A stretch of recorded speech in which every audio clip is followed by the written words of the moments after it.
Hello, everybody. My name is Anna Bryce, and I am the VP of Programming at the AMA Phoenix. And I just want to welcome you for coming and spending an hour with us on a Thursday afternoon. Thank you. We are happy to have you. And we hope we see you again for other events as well. And we are very excited to have Tisha, see, my New Jersey just came out, to have Tisha speaking for us today, and I will get to that in just a second. I want to thank our sponsors because we have, I'm not going to name them all, but we have great sponsors that support us, and they really help us bring programming to you, and we can do what we can do because of our sponsors. And I do want to thank Taylor Wellman from Financial Potion. She is our host, and she has been our host and doing a great job, and we are just thrilled that she's been working with us. Thank you, Taylor. And I also want to thank our supporters, and these are our board members and their companies.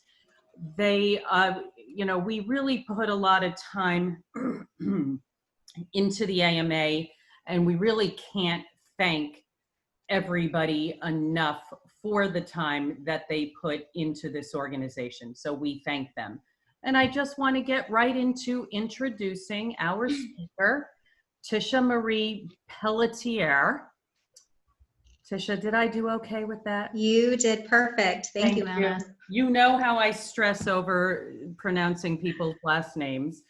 So Tisha is a great friend to us on the board at the AMA and to the AMA Phoenix in general. We are thrilled to have her speak here for us. Tisha is an entrepreneur who owns her own business. She started her business in 2004. And she has run multiple businesses over the years, planned hundreds of events, and facilitated over 300 masterminds. Her company, she works with clients. She does mentoring. She is a professional speaker. She helps clients with personal brand building. She has an online course, the Startup Entrepreneur Academy. So she does a lot of work with business professionals like you and everybody in the audience. And we are really thrilled to have her here. Just want to quick mention, I mean, I know we don't have live events anymore for the time being, but if you ever get a chance to attend Tisha's Social Connect Phoenix, that is a quarterly networking event that I was all set to go back in April, and of course we're on hold with that, but please make an attempt to go, because it's a really great event with networking. It's different than other events. You learn something and you get to meet a lot of really great people. So without further delay, I would like to turn it over to Tisha. Thank you so much for joining us, Tisha. We so appreciate you being here today. Thank you. Thank you so much. And thank you to the American Marketing Association for having me. I'm just going to get a couple of screens up. Today we're talking about purposeful networking, cultivating relationships to boost your business. And I was very happy to see some of you already answering in the chat line that you value networking, because networking is huge, especially right now, especially because we need that human interaction. So I want to thank you for spending the time today, if you're watching it live or if you're watching the replay, and we'll get going. But brief intro, I'd like to say, who is this girl anyway? Anna did such an incredible job of introducing me. I have been in business since 2004, which means a lot of networking. So I'm going to be sharing a lot of different stories. One of the things that, as a result of COVID, that just came out is, I don't know if you've heard of the company Quilted Stories, but was honored just recently to be one of Arizona's top 48 greatest storytellers. So we're going to do some storytelling today. I'm going to share some of those networking stories with you. I like to have a lot of fun on this networking talk and make it very interactive and engaging. So I'm also going to share with you some of the personalities that you will undoubtedly meet at these networking events and who you should really aim to be. You might have already gotten the worksheet. I know, Anna, you sent that out yesterday to all of the registrants. And if you don't have it, I'm sure someone at AMA can also add it to the chat. Yes, that's a good idea. We will do that. Okay, perfect. So you can follow along with me on that worksheet when I talk about some of these principles of networking, some great reminders and some tips that we should keep in mind. We're going to talk about some best strategies to use when cultivating relationships both on and offline and why it works. I'm also going to share my favorite book and why that demonstrates exactly why this way of thinking of why we should be authentic when we're networking, and offer up some tips on how to get started right now. And then, of course, some contact information of how to connect with me at the end. But feel free to use the chat line. I'm sure we'll have some opportunities for me to answer questions or to dive into discussion as soon as we're done. All right, well, let's get this going. So, of course, as I mentioned, I love storytelling. I find it's just a great experience for me to share some of the networking stories I've had, the good, the bad, the ugly, the really ugly. So I'm going to share a story with you. And this actually goes back to when I sat on the American Marketing Association board. So about 2008, I was the event chair, but I also had a marketing company called Simply Put. And I was very, very pregnant. If any of you were back in the board at that time, very pregnant, hosting Spectrum, hosting these events for AMA. But I ended up going to some different networking events, not an AMA event, but I went to this networking event and it was dead summer. It was July, super hot. I'm about 9 months pregnant. I don't know why I'm out, but I am. I'm still networking. I'm still hustling and grinding for this business. I'm wearing my moo dress because it's the only thing that fits, and my flip-flops. And I walk into this networking event at Scottsdale, had never been, and immediately had everybody rush to me, and financial planners, insurance planner, everybody with their business cards ready to sell me. And the one thing that I took away from that experience is that nobody out of the several people that came to me ever asked me about how I was feeling. They never asked, what are you having? Is this your first child? Even had a woman try to sell me on making a pregnancy mold, which I immediately turned down. And I remember leaving this event going, wow, nobody even talked to me like a person. They really talked to me like a number or a transaction. And I took all of those business cards that I had and I threw them out in the trash right before I walked out of that networking event. I was so disgusted about that networking event because, again, it really was about what's in it for me, and that was it. So there was really no human interaction with that. So a couple of weeks later, still very pregnant, I go to another event and I'm sitting next to this gentleman, Michael. Didn't know Michael at all. He starts talking to me and asking questions. How are you feeling? Is this your first baby? When are you due? Or do you know what you're having? All of these great questions that make me feel like a person, not just his next sale. And he gives me his business card. We exchange business cards. A couple of weeks later, after I have the baby, I was very pleasantly surprised when I opened up my mailbox, and in my mail was a card from Michael congratulating me on having this beautiful baby boy, and a little teddy bear, a blue teddy bear that was in there that just said, thanks so much. I enjoyed meeting you. Congrats again. Here's my card. And the other difference here is that Michael was a financial planner, right? He was a financial planner, whereas all of these other people that were trying to pitch me on 529s, insurance policies, term policies, whole life policies, they didn't take the time to get to know me, but Michael did. So ultimately, I ended up going with Michael, because it is all about the relationship building and treating people like people, which I'm going to stress time and time again. Now, Michael didn't know that I was also looking for a financial planner, but he also didn't lead with that. And that's what I want to stress to you, is that you don't have to lead with what you do and how you can help that person. It really is more about listening and having a conversation. So I want to get into the different networking personality types. I've given this talk a couple of times, and the last time I gave it, a videographer actually approached me and said, I love what you're talking about here. It would be so great to create parody videos around the different networking personality types. And I was like, heck yeah, let's do it. Let's have some fun with this. So I'm going to show you a video, and then we're going to go into a couple of the different common personality types that you will meet and the names that I've actually given them. So sit tight while I play this video.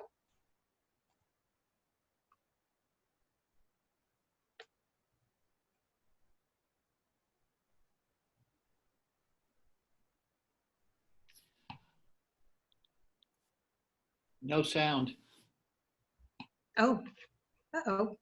at least not on my end. Same here.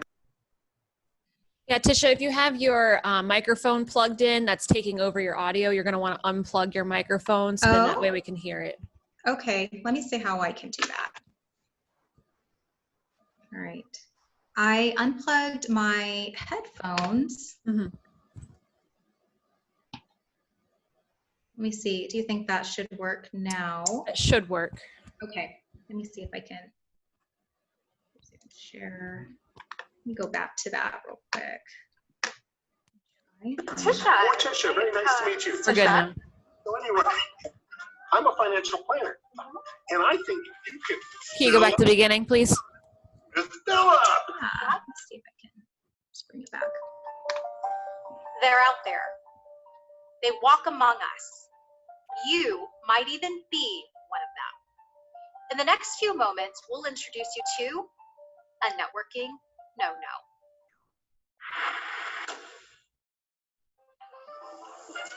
Hey there, cutie. I'm Philip Hamilton, and you are? I'm Tisha. Oh, Tisha, very nice to meet you. Tisha. Trixie. So anyway, I'm a financial planner, and I think you could fill up your retirement with Philip.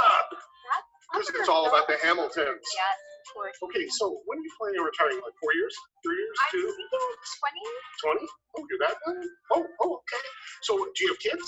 Are you married? How many withholdings are you taking right now? Because I'll tell you something. When it comes to taxes, Philip's top rule is whatever deductions you're taking, double it. And then if you've got pets with people's names, that's even better. Add them to the list. My hamster Bob has been on my taxes for the last 2 years. So, Philip, why don't you tell me something about you? Well, I just got divorced for the 3rd time, and I learned about that very, very, very, very valuable lesson. And I can sum it up in 2 words. One, if you hyphen, breathe up. Oh, I didn't have one. Okay, Do you have one? So, So, no, but okay, but I let's feel talk. good, Let's Philip. talk I about know, your I feel good. finances. Well,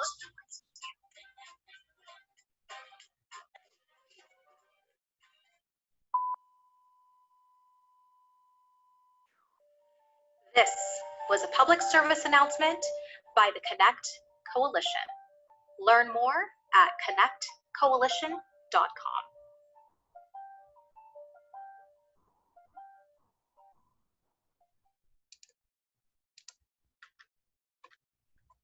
All right. You guys can hear me still? I'm going to just take my headphones out. All right. So a little over the top, but maybe not really. Maybe you found yourself in that same situation with the person chucking cards at you, talking too close to you, trying to sell you, trying to recruit you. I've even said that, I actually just shared this in a post recently on LinkedIn, that I've had people jump out at me in the grocery store trying to recruit me for their downline. And trust me when I say that that is really not the place to do any recruiting or freak people out at the same time. So salesy McSaleser, I think we've all met them. These are the people that really are the what's in it for me. They maybe have a quota. They're not looking at you as a person. They're looking at you as a number. So salesy McSaleser is the first person that I want to introduce you to. I'm sure we've all met them at different networking events. And then let's get into the next person. So if you are following along on the worksheet, this is where I'm going in order. So the next person is the Wallflower. How many of you have met the Wallflower? Yes. Some of you are raising your hand. I've met a lot of Wallflowers in my day. These are typically the type of person that stands by the wall. They try to blend in. They don't like to say anything. They go to the networking event with the best intention, but they don't ever get off the wall. And then they leave and wonder, well, why did I come? What was the value in that? And so on. I'm also going to say that Wallflowers are not just in in-person events, but they can also be on online events. They can also be part of social media. I know that it kind of freaks me out a little bit, but I get a lot of LinkedIn connection requests, and a lot of people are not saying anything, not even a simple hello. It's just, I just want to connect with you. And then after I accept that connection request, there's still crickets. So I'm going to say it's the same thing. It's the equivalent to the same thing. Why connect with someone unless it's just vanity metrics to build your following if there's never going to be any conversation that ever takes place? So the Wallflower. Now, if you are a Wallflower, is it a bad thing? No, but I would say that if you really want to make the most out of your networking events, going with a friend, somebody who can start the conversation and bring you into it is a great first step, because a lot of people are introverts. A lot of people haven't been to a lot of networking events, and it's a little scary. It's a little scary to be at a networking event and really, strike up that conversation. All right, so who should you always aim to be? A lot of people, I'm sure, on this call are what I like to call the connector. I find myself to be that same type. These are the people that they do more listening than they do talk. They are all about asking questions and getting to know more about you versus just taking over the conversation and talking about them. These are also the type of people that are already thinking in their database or in their network, who can I connect you with because you would be awesome working with that individual. So we want to have that go-giver mentality, and being a connector is that type of person you should be when you go to networking events. All right, so we're going to go through these pretty quickly, again, on the form that you have here if you want to fill these out. But first things first, when we're talking about networking, you always want to do your research. There's so many events. I know if you're in Arizona, we're inundated with networking events all over. Time is always of the essence. You want to make sure that you're going to the events that really you get the value from. So figure out which groups are right for you. I would also say figure out which groups online are right for you too. Who are you trying to reach? Who are you wanting to be around? Are there different associations that you should be networking at, and so on? The next thing, I want you to have a plan. So have a plan in place when you go to a networking event. It's not just show up, eat all the food, stand by the wall, and leave. It really is, who do you really need to meet? Who's in the room? A lot of times these networking events, like I'm sure AMA, they list who's coming to the event. So if you've already done a little bit of research and know who you want to meet, then that's really a great opportunity for you to strike up that conversation. I know I've had events where people have said, I knew you were going to be here, and I really just wanted to come say hello. And that goes a long way with me. That means that you've done your homework, you know I was there, and you sought me out, and that's how we struck up the conversation. And you're memorable as well. We never want to try to sell on the floor, of course. You want to focus on building those long-term relationships, or long-term, of course. And you want to treat people like people. So again, we don't want to be salesy McSaleser. We want to be the connector. We really want to treat people with the golden rule. How do you want to be treated? Next, don't be a stranger. I'm sure you know some people that have gone to different events and then you've never seen them before, and you're like, I really like that person, but where'd that person go? So make it a point that if you're going to start investing your time in going to some events or even into online groups, that you're making a conscious effort of being in that group, getting to know people, not just ghosting, coming in once and leaving again.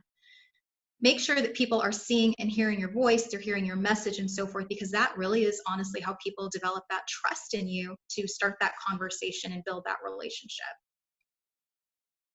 All right. The next thing, get involved. Make time to know the people that come to the group. I've always said volunteering is a great opportunity for you to get to meet all the movers and shakers that make that event happen. So if that's something that you want to invest your time in, volunteering is a great opportunity to be able to do that, and you get to know people as well in a bit more capacity.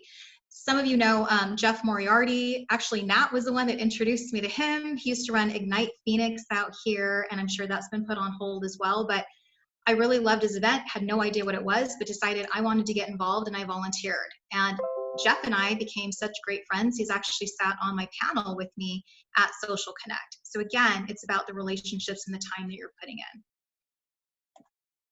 in. All right, be a resource. So keep those contacts informed. If you come across an article or something that, you know, that would be of interest to them, sending it, keeping people top of mind awareness is always good. So sharing that valuable information when you find it. The other thing I really want to share, and I know Nat and I have shared conversations about this before, but you never want to hold your connections hostage. I really hate that. When you can't really say that you're a connector type and be like, well, I don't really get anything from those connections, so I'm not going to make those connections because I don't get anything from it. Because now you've really reverted back to the salesy McSaleser type who's in it for them. So who's in it for themselves. So I really encourage you that if you are that connector type, that you are looking at it of how can I give to this person?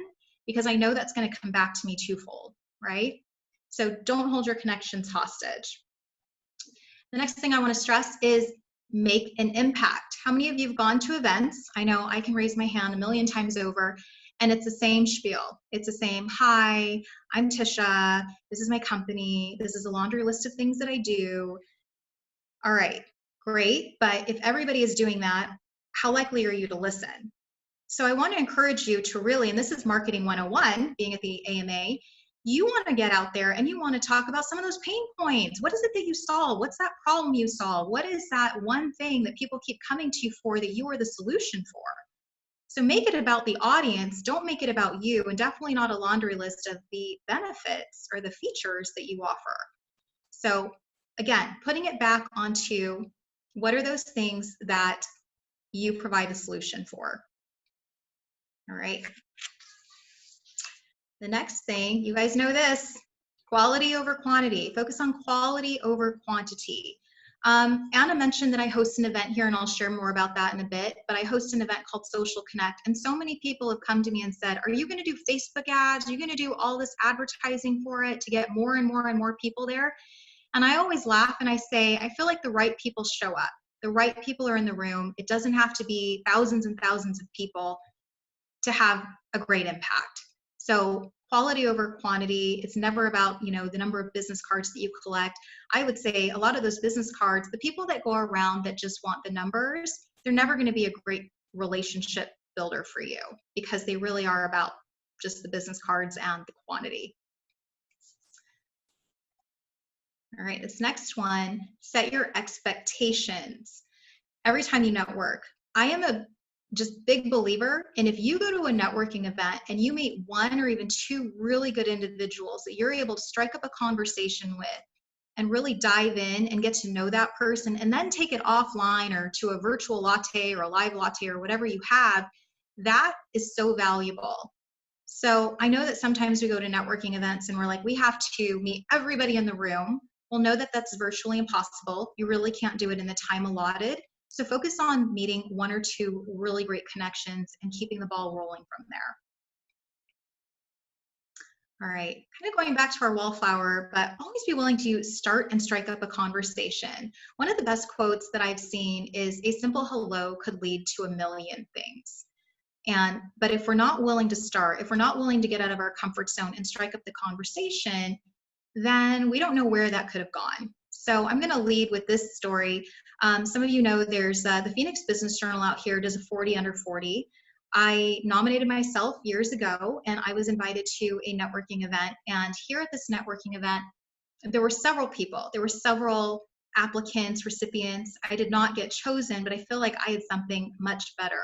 So in that networking event, there were two people at that event that I really wanted to connect with. So again, setting my expectations, who do I want to meet? I go to Don Henninger. Some of you may know he was the former publisher, and Elena Lowry. They were both sitting at a table having a cocktail. I went up and started talking to them. And although I didn't get the 40 under 40, I ended up getting something better. By taking the time to get to know Elena, by furthering that connection, I actually got put on the front cover of the Business Journal and had a half-page article, while everyone else had the tiny little square. So not knocking 40 under 40, but saying that making the right connections can mean all the difference as well. And last but not least, you guys know this, follow-up, so important. So many people don't do it. I would say follow up before, you know, between 48, 72 hours of meeting that person while it's still fresh in their memory. Always best practice, but so many of us forget that, and, you know, I don't know why, but we do. So making sure that that's part of your networking strategy as well. Even better, send a thank you card. Get a handwritten card sent out to them. That goes a long way as well. All right. Okay, so I love this. I use this in a lot of my presentations, especially on personal branding. And I don't know, but I feel like a lot of times when we go to networking events, a lot of us are trying to hype ourselves up and be what we're not. And we're trying to put up the facade that, hey, no one's going to notice. Like, I know I'm guilty of this. I suffered from imposter syndrome for years. I would go to these established women's networking groups and I was like, I don't know why I fit in here. I need to hype myself up. I need to up my game just for the sake of this meeting. And then I would go and I'm like, why did I do that? Okay, I don't know about that. I don't want to do that. So I'm going to encourage you that when you're out networking, you really want to do what feels natural and authentically you. You want to be you. And this goes back to personal branding, which is another thing that I love talking about people can sense that. They can tell when you're lying or when you're putting up a facade, and there's nothing worse than being fake. So one thing that I really respect is you should be the same person publicly, privately, and professionally. I share that quite a bit. I think it's the greatest compliment when someone meets me, for instance, on social media, then we take it to an online virtual latte, and then we actually get to meet in person, and they're like, wow, you are the same person from the writing, from the video, from that latte to everything that I've seen. It's the same person. And that, again, dives really big into personal branding and who you are and how you develop those relationships with people. All right. So how many of you have read this book, The Go-Giver? I mentioned it a little earlier. Love this book. Love this book. And the reason why I pull this particular quote up is because a lot of us are like, well, I'm not really going to invest in that connection because I don't really think it's worth it. Or I don't really know that person, so I don't think I'm going to connect with that person. And there's been a lot of just, dialogue, especially on a LinkedIn, of do you connect with people? Do you not connect with people? Should you know that person? Should you not know that person? But I look at it too, as if we're trying to connect with people, you can't connect with people if you don't at least try to get to know that person. The beautiful thing about like LinkedIn is you can block people, you can remove connections. If they do you wrong, if they try to hit on you, fine, take them off. But I like to say this because we're all trying to build our businesses and you never know where your next opportunity lies. So this is a great quote out of The Go-Giver. There's several series. This is the original one. It really is about leading that authentic life and giving more than you're receiving. And this says, I mean a network of people who know you, like you, and trust you. They might never buy a thing from you, but they've always got you in the back of their minds. They're people who are personally invested in seeing you succeed, and of course, that's because you are the same way about them. They are your army of personal walking ambassadors. When you've got your own army of personal walking ambassadors, you'll have referrals coming your way faster than you can handle them. So I want to share another story real quick too about there's a woman that I met at Phoenix Startup Week, Sasha Simmons. Some of you might know her. She's amazing. She's an incredible speaker, has her own speaking business. And I had the pleasure of listening to her speak at Phoenix Startup Week. And I share this story. At Phoenix Startup Week, she was right before the lunch hour. And at this lunch hour, everybody was calling out, lunch is being served, Chick-fil-A on the table, you better come get it while it's hot. And I chose instead to stay behind because everybody was clearing out and Sasha was still there, and I thought she was the most incredible speaker. And I went up to her and I struck up a conversation with her. And we continued the conversation, as I mentioned, having a virtual latte, virtual coffee. For some of those of you that don't know, I do virtual lattes. And we really got along well. She ended up coming to Social Connect's 1-year anniversary. We kept our conversation going. And I remember calling her last July to ask her if she would be willing to sit on my Success Over Struggle live panel for the upcoming event. And she said to me, she's like, Tisha, I would love to. How about you also fill in for me? I have this event at the U.S. Department of Agriculture to speak, and I can't fill those shoes. I can't do it. I have another engagement, but I highly recommend you. I like you. I trust you. I know you. How about it? I ended up getting the gig. Why? Because I invested the time into getting to know Sasha and cultivating the relationship. It wasn't just a one and done, thanks so much, had a great time, it was great hearing you speak. It was, we kept the connection flowing, and we still are connected in that way. So I'm going to just leave you with a couple of tips too of how do you get started? How do you start right now? Well, of course, we're all in lockdown. Networking is huge right now. A lot of us feel, I know I was saying this to Anna, Nat, and Taylor earlier, that I feel like I have been on Zoom since March. I don't know how many of you feel that way, but I feel like I've had so many Zoom calls and virtual lattes and so forth. But what it is doing is still building that human connection. I'm meeting people all over the world. A lot of great opportunities, not just here in my backyard, but doing a lot more professional speaking just outside of Arizona, which is helping me build my business and also build my visibility. So I'm going to really encourage that you don't stop networking. And networking doesn't just mean live events, big events, and so forth, or even groups. It really is going through your connections and rekindling that relationship with them. So I have a virtual assistant, and I gave her this little task. I said, go through And every person that has liked or commented on my post that's a second connection, can you please send them a message because I would like to connect with them. And it was just like a, hey, thanks so much for liking my post. I'd love to connect. And she did, although she also sent it to every one of my first connections. And I was like, oh my gosh, I can't believe that. Okay, that's a total mistake. Okay, how do we backtrack? Here's what ended up happening. Karen Loomis, I don't know if she's on the call, but all of these first connections that I haven't yet spoken to, or maybe we were just connected, but we hadn't actually connected in person, all started sending me these wonderful messages of, great, Tisha, I love it. I'd love to get on her calendar. Let's get connected. Let's get to know each other some more. And it started to build my connections again.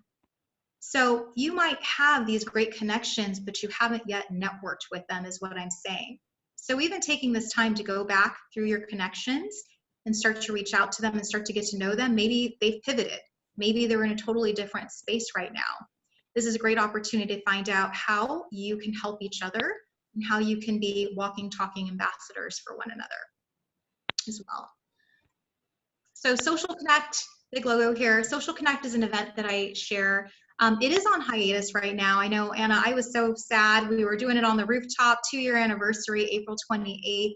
We had Drew Shaw, Alenka, and Sharon Bondurant. They were coming to speak, and it's been put on hold. So I don't know when that will return. I'm hoping for the fall or maybe early next year. But this is an event that I host in Phoenix, and I really created it out of pure frustration. As I mentioned, I've had a lot of kind of negative networking stories that I've had to go through, and decided that if I'm going to create an event, I want it to be different. I want it to be where people actually meet people again, and people are not just being shoved business cards and it's a salesy tactic and all of that. So Social Connect is an event that that really encourages people to have conversations and to keep connected. I also host the Success Over Struggle live panel where I interview 3 leaders, entrepreneurs here in Arizona up on a live stage with me in front of an audience. So it really is meant to inspire you through storytelling with peers, with people that you maybe haven't yet connected with, but now you can learn about them more on a human element. And this last thing that I want to share with you is, out of COVID and having my event put on the back burner, is I am the co-host of Happy Neighborhood Project. And this is something that was born straight out of COVID, honestly. A gentleman by the name of Edwin in California started this as a way for business owners to keep connected. He uses Zoom just like we're doing, but he uses the breakout rooms. And since March has grown this to 24 cities all across the nation and globally, as well as hosts a worldwide event every Friday at 11 a.m. And I just want to point this out because it goes to the question that Taylor had asked earlier about, is business networking, does it really help? Does it get you referrals? Does it build your business? And just in the few months, these are the people that are getting business because they're getting to know people, because they are spending time getting to know, building trust, taking that conversation offline and building the relationship. So this is a link if you'd like to check it out. It's free networking. I host the ones Thursday mornings at 11 a.m. just through Zoom. And again, it's free to attend, but you can always check that out as a way to get started with networking if you're looking for networking opportunities. All right.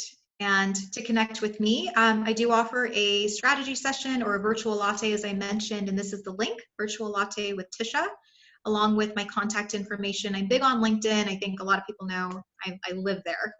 So you can connect with me there as well. And that's it, really. If anyone has any questions, if you'd like to hear more stories, I have so many of them. I could go for days. Awesome. Thank you, Tisha. You're amazing as always. So thank you for all the information. We did have a few questions come in. Okay. We're going to get right to it. So I'm guessing I kind of know the first half of this question. Would you feel it's easier to connect with people, live in person versus, online? I think it really depends on the person. I really gravitate toward in person. I've actually said that I have a love-hate relationship with social media. I think a lot of us maybe have that same kind of relationship, but I found that, hey, if you're a business owner, you have to embrace it. It's part part of that uncomfortableness. And so I have made it where I'm still able to connect with people just in a one-on-one setting. Direct messaging, that's really overlooked. Like if you're online on social media, sending a direct message, the goal trying to get them to, book a call, have a strategy session. I mean, this is fun. Virtual latte, who doesn't want a virtual latte? Although none of us show up with virtual lattes, it's just fun to say we're having a virtual latte. And that's really a great opportunity. But so I'm going to say that if you're going to be online only, then that shouldn't be the goal to just stay online. You should start to move through the system of, hey, we connected, you liked a post of mine, I liked a post of yours, and vice versa. And then we're starting to take that connection offline, because you never know what would happen. Like I just had a call today, which resulted in getting on another podcast, which resulted in getting another book deal. And that's what I'm saying. Like you never know if you just keep the conversation online or at an in-person event, is what I was going to say. So it's really key that you start building those relationships outside of the whatever event that you attended. I'm also going to share one of the best tips that I can give you is, again, if you're posting a lot, if you're doing a lot on social media, the best thing you can do is really to go back and talk to the people that took the time to comment on your stuff or even like your stuff. They already liked your stuff. They already engaged with you. They already know a little bit about you. They probably checked out your profile. And if you don't return the favor and just say, hey, thanks so much, or comment back, you've really missed a golden opportunity.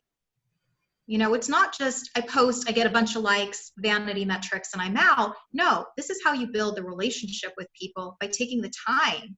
I mean, it's just like in networking, it's time. It's a time commitment, just like anything else you're going to do. But it can reap some amazing rewards. Excellent. I love that tip of reaching out to the people who have commented on your posts. And so I feel like that is one of the answers for this next question. But, what are other key adjustments we should make with our online and virtual networking in order to have a successful networking experience and, successful connections online? Well, I'm going to say I don't, aside from Happy Neighborhood Project, I don't know about a lot. So I'd love for people to chime in if they have seen different networking events that are online, just virtual online networking events as well. But I do find that the networking events like Happy Neighborhood Project, I really love the format. I really tried to rack my brain how to make Social Connect an online event. And I don't know if I can make it happen. I really don't know.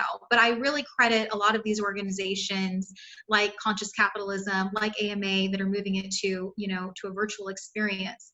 But what I feel is people still want that human interaction. They still want to be able to talk to people in a room, not always just a webinar, but have a discussion, because discussions, you get to meet like-minded people. And then it's, hey, I really liked what you said. I'm going to go and find you on LinkedIn or Facebook, or we're going to continue the conversation because you already know you have something in common or you think alike. So that to me is the best way, the best use of online virtual networking is really to get into conversation with people. So Happy Neighborhood Project, I share, they have 2 breakout sessions. So while there may be like 200 people on a global call, you are only meeting like 5 to 6 people in the rooms that you're with. And I know just today, I sat in that same room. I met one really amazing woman that I'm like, I want to connect with you. I already sent her the message. We're already getting connected. So that's how you move it through this. We're here networking with all of these people, but now it's getting more streamlined, is to now I really want to work with you and connect with you. And I think we could do some great things together. Awesome. So whether it's in person or online, what would you consider as a good opener? Oh my gosh. So I forgot to say this question. I do not love this question. I hate this question, actually. This whole, what do you do? When people come up to you, and Nat, I think you've heard me say this before. When people say, what do you do? It's almost like, oh, I have to come up with something. I feel like that imposter syndrome comes back out because I need to just spew everything I've done, all the accomplishments, all the achievements. Or maybe it puts people in an uncomfortable situation because they don't know what they do. They're in transition. I mean, how many of us are in pivot right now where we were with the company, we're not with the company, now we're trying to figure it out. We're having a midlife awakening or crisis, however you call it. And just asking that question, I think, puts people in a very awkward position already. So at Social Connect, I always say to people, do not ask people what they do. I actually give an icebreaker. So something as simple like what lights you up on the weekend? Like, what are things that you love to do? Or you want to have a conversation. And I'm going to bring it back to Taylor, just like I was sharing with Michael in that first original story. He was asking personal things about, like, how do you feel? Like, are you excited? Is this your first baby? What are you having? Like, what are you due? Like, get to know the person, because again, I can't stress enough, especially for personal branding, that you are not your business. You are not your title. You're not your business. You're a person. Anna, I'm going to pick on Anna. Right before this, we were talking about how I can't wait to unplug this weekend. Right. And she was like, I just went to Sedona and I had an amazing time and I went to these restaurants. Da, da, da. People love to talk about stories. They love to share what's going on in their life. A lot of times they don't really want to talk about business, especially if they don't know what their business is yet. So anything with that question. Conversation, basically. What would you say to someone who you just want to get to know, basically, is a good opener to you? Would that be correct? Yeah, I definitely think so. And you can always have some questions. Your role in networking and being that connector type is really to let them talk, like have a conversation. It should not be one-sided where I just talk about myself and how great I am, and then you chime in and I'm like, see ya, I'm out. I don't want to hear that. It has to be a two-way street. It has to be a conversation. And that's, we've so gotten away from just human contact and human conversation and communication. Like, if I could teach a class on Communication 101, I would teach a class on Communication 101. Sounds like you need to teach a class on Communication 101. And this next question has to do with communication. You start the conversation. Perhaps there was a good opener of, what are your plans this weekend, or something human. However, you get to a point where things start to get a little awkward and, you want to end the conversation and maybe try to network with someone else. And so could you give an example of a smooth transition, ending a conversation with a particular person at an event to then be able to talk to others without seeming rude? Well, it's not where's the nearest exit, and I'm looking at my time like every minute.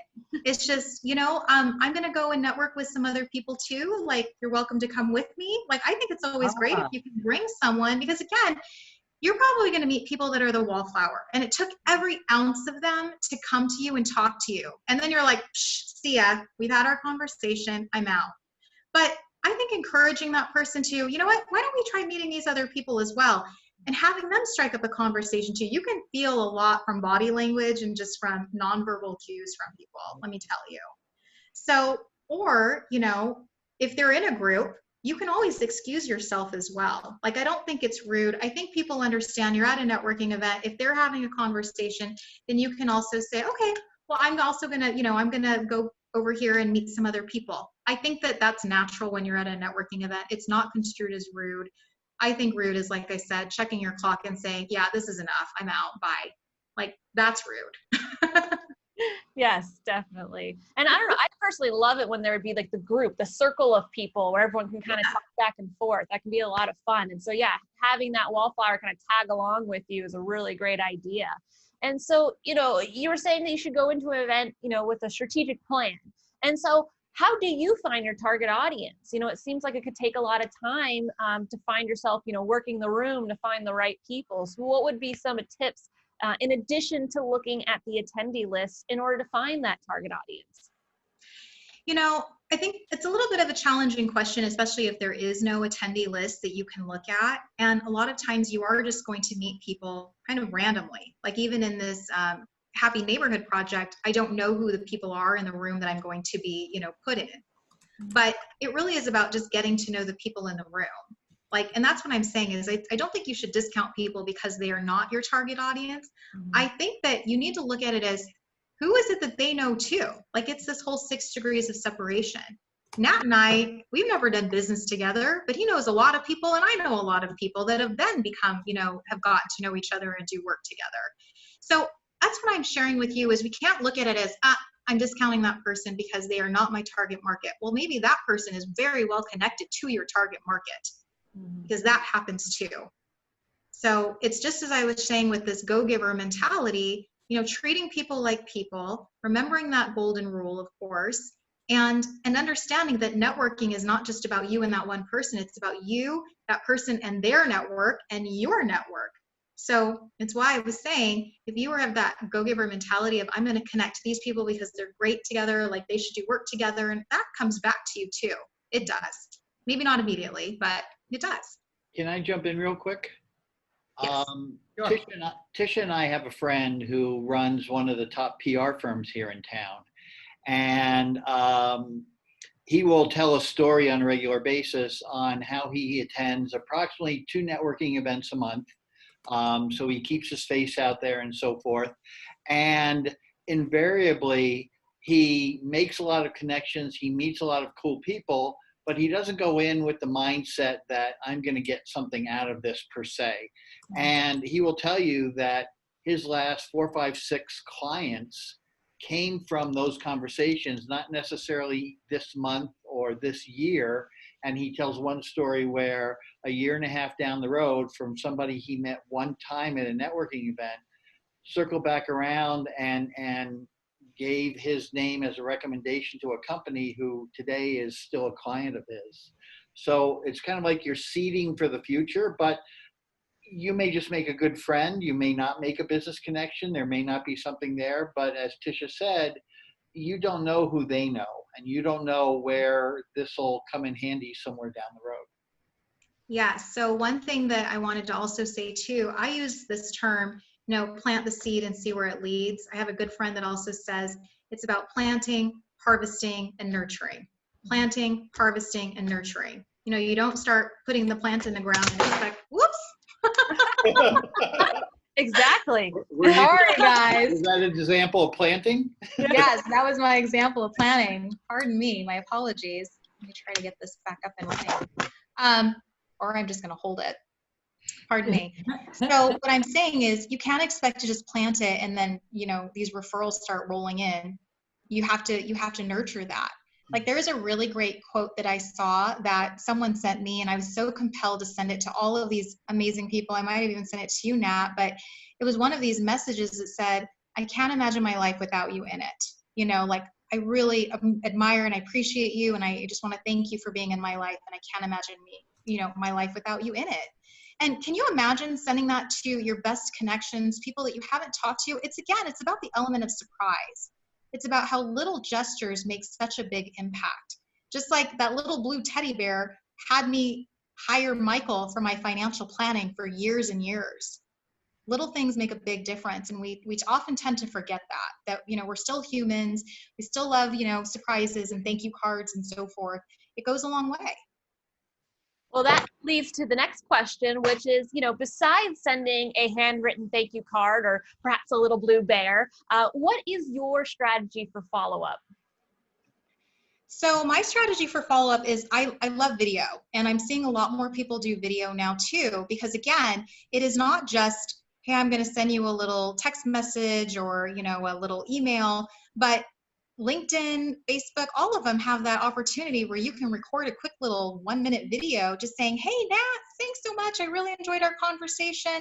Hey, I love Philly cheesesteaks just as much as you, blah, blah, whatever. Like whatever you guys talked about in that conversation, it's again about making an impact and standing out. Because again, how many people do you meet in a day? How many people do you meet in a week? How many people do you meet just overall? So doing something that is memorable, I feel always, Taylor, this, you're a video production company. Oh yeah.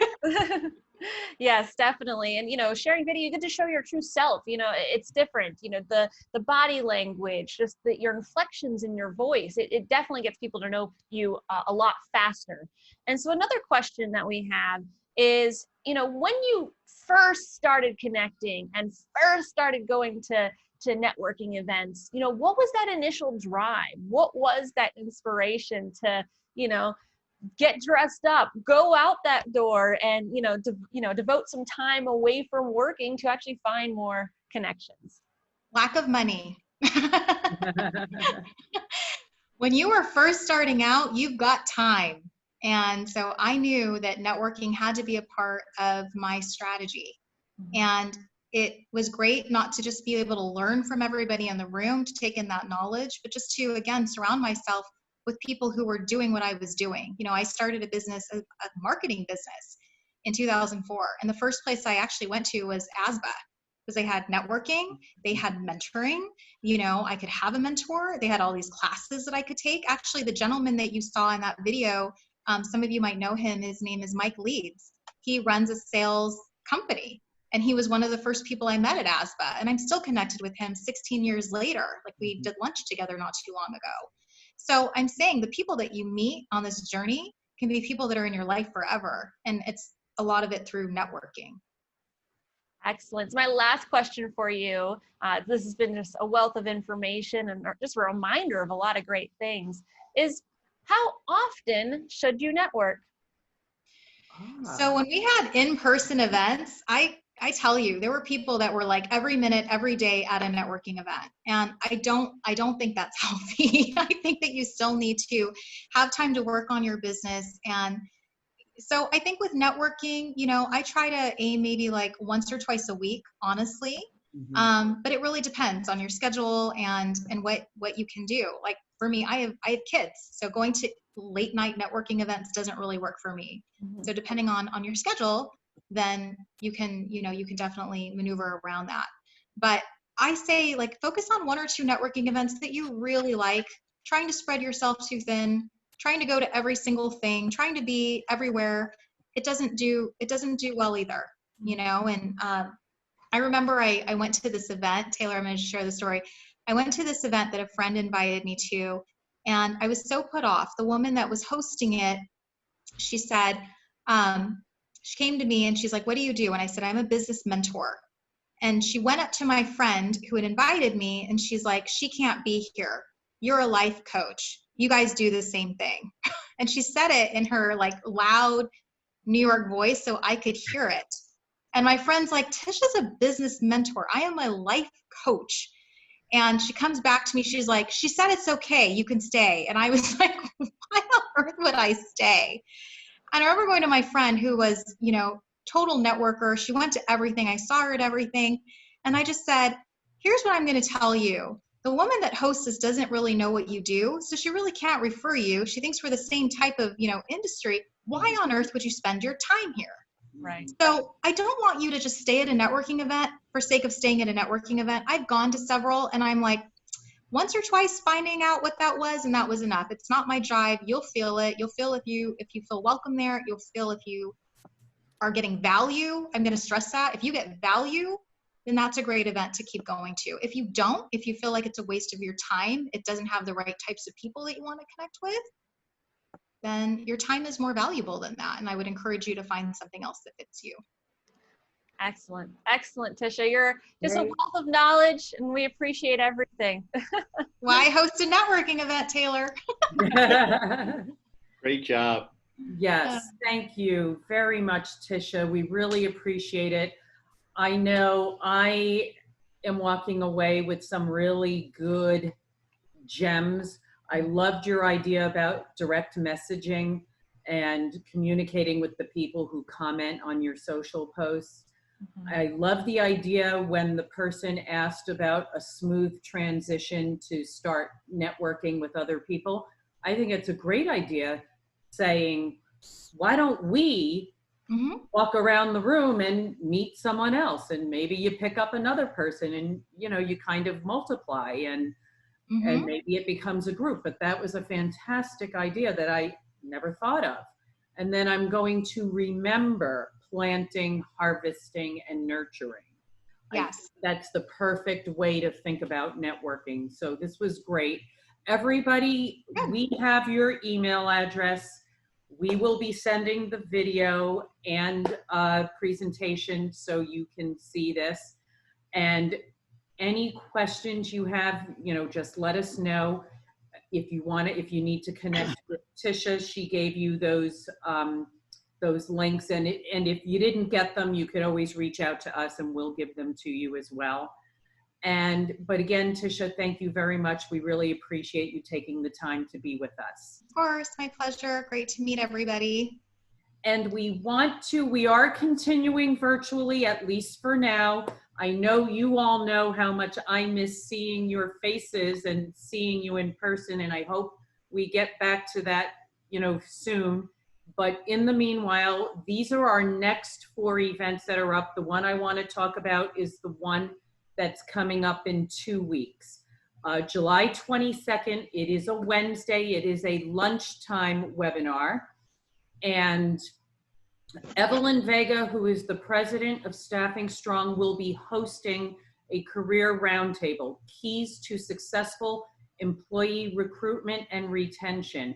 Now, this is going to be a session that will be good for anybody, whichever side of the table you're on. If you're looking for a job and if you're hiring, because you need to know what companies are looking for. And again, so even if you are not a hiring manager, I would encourage you to attend this. It's an hour, it's at lunchtime. A lot of you know Evelyn. She's gathered a group of experts to talk on the subject, and it will be a really nice talk. So hopefully we will see you there Wednesday, July 22nd at 11:30. And again, I just want to thank our sponsors one more time. We can't thank them enough. Taylor, again, thank you. Everyone who's still on the line, if you have any video needs, please reach out to Taylor. She does a great job. She was a past speaker for us twice, actually, with some terrific information. So she's a great resource, especially for video. And then thanking our supporters once again. And I thank you, the audience, for attending. And keep an eye out on our website, although we do need to get this next event up on the website, and keep an eye out for emails. There will be an email going out tomorrow again to register for the next event. And thank you. Have a great rest of your day, and we will see you again soon.